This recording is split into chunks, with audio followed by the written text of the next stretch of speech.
hacer llegar un saludo de parte del titular de la Secretaría de la Función Pública, el maestro Roberto Salcedo Aquino, al doctor Mauricio Merino. Me pidió muy especialmente que lo saludara. Y con mucho gusto acudimos a este seminario organizado por el Instituto de Investigación en Rendición de Cuentas y Combate a la Corrupción de esta Universidad de Guadalajara. Tomando en cuenta las preguntas que guían la discusión que nos hizo favor de referir Nancy en su discusión, yo quiero abordar tres temas de manera breve para que el tiempo lo pueda acomodar. Respecto a la eliminación de los órganos autónomos y dos temas que están ligados, uno el Sistema Nacional Anticorrupción que han tocado Vani y Roberto y otro que comentaba Nancy que es el proyecto de Agencia Federal Anticorrupción. Respecto a la eliminación de órganos autónomos, a mí me gustaría señalar que creo que es tiempo de poner en el tapete de discusión desde el punto de vista jurídico y también con otras aristas respecto a qué son y para qué queremos los órganos constitucionales autónomos. Porque de pronto empezaron a surgir como hongos desde mi punto de vista. Creo que como suele suceder muchas veces en el derecho, también hay modas y en el ámbito jurídico desde luego las hay. De pronto todo lo queremos hacer sistema o de pronto todo lo queremos organizar en términos de toma de decisiones en comisiones y en órganos colegiados, o de pronto todo lo queremos hacer autónomo. Entonces yo creo que eso ha traído como consecuencia tal vez a lo que estamos llegando en este momento y que está en ciernes. Yo no tengo la menor idea de qué vaya a pasar, pero digo, de que está la iniciativa ahí y de que está listada para discutirse a la brevedad, lo está. Y quiero hacer un breve antecedente. Yo creo que hay órganos constitucionales autónomos que han rendido los frutos que se esperaba de ellos y con creces. Si nos vamos al primer órgano constitucional autónomo que tenemos en la época moderna, pues es el Banco de México y creo que no está en discusión lo que nos ha servido. El segundo en tiempo, si no mal recuerdo, es la Comisión Nacional de Derechos Humanos que creó el presidente Salinas en el sexenio 88-94, y que creo que funcionó y ha funcionado, aunque ha estado un tanto apagado estos últimos años, pero vaya, creo que ha sido una institución que sí ha servido para denunciar violaciones a derechos humanos y hacer investigaciones muy serias al respecto. Y el tercero en tiempo, ni se diga, fue el Instituto Federal Electoral. Entonces, creo que su valía no está en duda. Respecto a las elecciones podemos alegar muchas cosas, a lo mejor no son equitativas, a lo mejor participan otros actores, pero de que son democráticas, creo que son democráticas. Y a raíz de ahí creo que empezó el boom de los constitucionales autónomos. Y yo creo que aquí hay un gran problema. Tenemos que distinguir entre cuáles pueden ser esos órganos constitucionales autónomos que van a defender y proteger derechos fundamentales y cuáles tienen que ver con la gestión gubernamental. Porque quiero poner dos casos que pueden sonar excesivos, pero creo que pueden ser claros en términos de un ejemplo. Bien podríamos alegar para cualquier gobierno de cualquier signo político, que alguien sugiera que haya un instituto autónomo para la educación pública del país, alegando que el gobierno en turno va a ideologizar la educación de acuerdo a sus formas de pensar y que con base a eso, pues que la educación pública tiene que ser autónoma. Y alguien también puede decir, oye, ¿sabes qué? El instituto que desarrolle políticas de desarrollo social en el país también tiene que ser autónomo, porque si no el gobierno en turno lo va a tomar como su grey política, como su personas a las que va a apoyar, etcétera, etcétera. Entonces, si a esas vamos, prácticamente todo lo podemos hacer autónomo. Y si eso va a ser así, pues entonces cambiamos de régimen. Ya no vamos a ser una república donde hay un poder ejecutivo que va a gobernar y que va a desarrollar políticas públicas. Porque si tenemos un órgano constitucional autónomo para que nos dé las estadísticas, porque no le creemos al gobierno que es mentiroso y que las va a maquillar, bueno, está bien, ya lo creamos. Y lo mismo en los demás. Entonces yo creo que esa es una discusión que se tiene que dar. Es decir, ¿qué queremos que sea autónomo y por qué? ¿Y qué debe ser parte del gobierno federal? Del signo que sea, no me estoy refiriendo a uno en particular, pero que deben ser funciones de control y desarrollo gubernamental. Y creo que en esta crisis, bueno, no en esta crisis, en esta cuestión de boom de órganos constitucionales que no se dio en esta administración claramente, porque al presidente no le gustan los órganos constitucionales autónomos, yo creo que se inscribe esta cuestión en la que está inmersa ahora el INAI. Porque de una cosa está clara, no se discute porque no va a desaparecer el derecho a la información. Eso está consagrado en el artículo 6.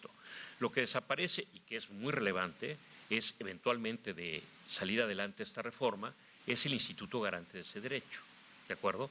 Entonces yo creo que esto hay que dar esa pelea, creo que se debe discutir en el Congreso, pero sí creo que es un momento que abogados y no abogados, desde cada quien su trinchera, demos la pelea no demos la pelea, demos el análisis de crear una casi teoría constitucional de los órganos constitucionales autónomos, que ahora tampoco la hay. O sea, sabemos que sí, desde luego surgen en la Constitución y se regulan en la Constitución, pero cada uno a como se le ocurre al legislador en turno. O sea, no hay una lógica en la construcción de los órganos constitucionales autónomos en cuanto a estructura. Entonces, esa es la reflexión que quería hacer en torno a los órganos constitucionales autónomos. Respecto al Sistema Nacional Anticorrupción, yo creo, primero, que hay que insistir y seguir avanzando en los proyectos que han funcionado. Ahorita me referiré a lo que han dicho Vania y a lo que han dicho Roberto, pero yo sí quiero comentar que creo que el Sistema Nacional Anticorrupción tiene un problema de diseño institucional, que es lo que ha hecho que no funcione. Se quiso hacer en el 2015 un entramado jurídico muy sofisticado que la verdad solamente complica las cosas. Es decir, yo creo que los pocos avances para las expectativas que se generó con el Sistema Nacional Anticorrupción se debe a que no queda claro para qué sirve el Sistema Nacional Anticorrupción. Para combatir la corrupción, sí, pero eso es muy genérico. Alguna vez he oído a mi jefe, el secretario Salcedo Aquino, decir, es como si un secretario de salud decía, vamos a combatir la enfermedad. No, pues claro, vamos a combatir la enfermedad. Sí, pero ¿qué enfermedad? Entonces, bueno, vamos a ir contra la diabetes, vamos a ir contra la insuficiencia respiratoria, vamos a ir contra las enfermedades cardíacas, etcétera, y cada una va a tener un protocolo de atención diferenciado. No podemos atender todas las enfermedades igual. Entonces, primero aquí vamos a entender qué es la corrupción. Ahora, no todos son abogados, pero no hay un concepto jurídico de corrupción, ¿eh? La corrupción no está jurídicamente definida. Ahora, es un concepto que todos adivinamos y entendemos qué es, aunque algunos no lo sepamos explicar, pero intuimos, sabemos qué es la corrupción. Entonces yo creo que hay que identificar la corrupción y primero cómo la vamos a combatir, qué tipo de corrupción. Y yo creo que el problema con el Sistema Nacional Anticorrupción es que todos los actores que confluyen, a los que se refirió Vania y Roberto, que somos 7, me incluyo como un miembro de la Secretaría de la Función Pública, actuamos pero conforme a las atribuciones que por ley tenemos. Es decir, hacemos lo que ya nos corresponde hacer. Es decir, como partes del sistema no tenemos proyectos conjuntos. Y es lo que ha hecho que fracase el sistema. Si los 7 tuviésemos proyectos en común, sería otra cosa.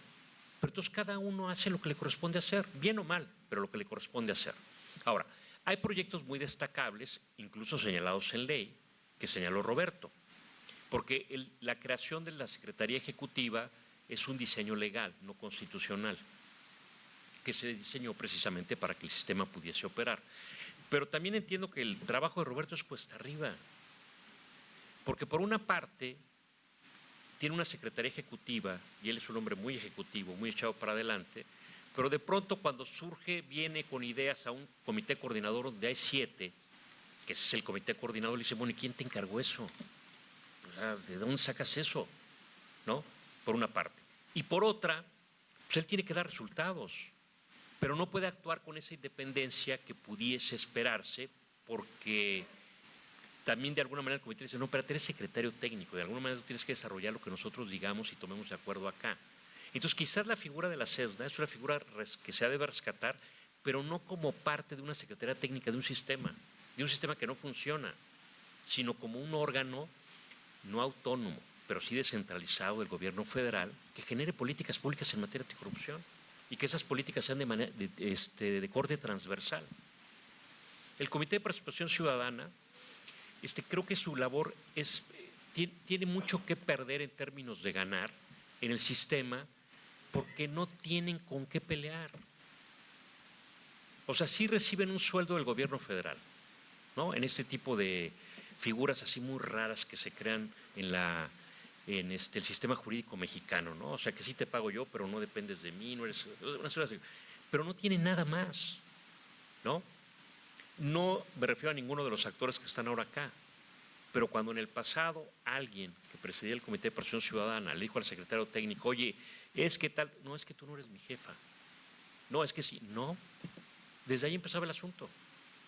Entonces el Comité de Participación Ciudadana no puede hacer poco si no tiene ningún apoyo.